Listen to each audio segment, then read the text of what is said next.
নতুন ফরম্যাটে হাড্ডাহাড্ডি জমে উঠেছে চ্যাম্পিয়ন্স লিগ। আগে এটি হতো ৩২ দল নিয়ে, সঙ্গে ম্যাচগুলোও হতো গ্রুপ ফরম্যাটে। তবে এবার থেকে চ্যাম্পিয়ন্স লিগ হচ্ছে ৩৬ দল নিয়ে, আর ম্যাচগুলো হচ্ছে লিগ ফরম্যাটে। এর ফলে আসরটি এতটাই প্রতিদ্বন্দ্বিতামূলক হচ্ছে যে কেউ নিশ্চিত করে বলতেও পারবে না কোন দল পরের রাউন্ডে যাবে আর কোন দল বিদায় নেবে।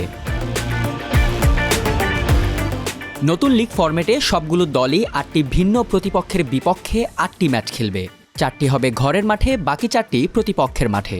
সবগুলো ম্যাচ শেষে পয়েন্ট তালিকার শীর্ষ ৮ দল সরাসরি চলে যাবে রাউন্ড অফ 16-এ। নবম থেকে ২৪তম হওয়া ১৬টি দল নিয়ে হবে প্লে অফ রাউন্ড।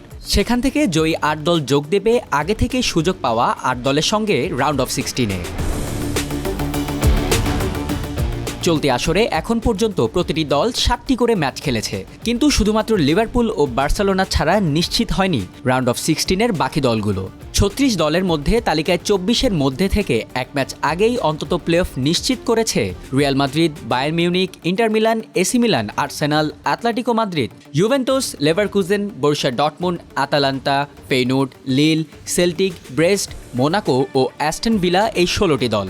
অন্যদিকে প্রথম পর্ব থেকে এরই মধ্যে বিদায় নিশ্চিত হয়ে গেছে Leipzig, Bologna, Girona, Salzburg, Slovan Bratislava, Red Star, Sparta Prague, Sturm Graz ও ইয়াং বয়েজ এই 9 দলের।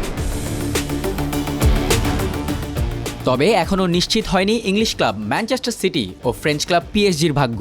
সেজন্য তাকিয়ে থাকতে হবে শেষ ম্যাচের দিকে। নতুন লিগ ফরম্যাটে 7 ম্যাচে 10 পয়েন্ট নিয়ে 22-এ আছে পিএসজি।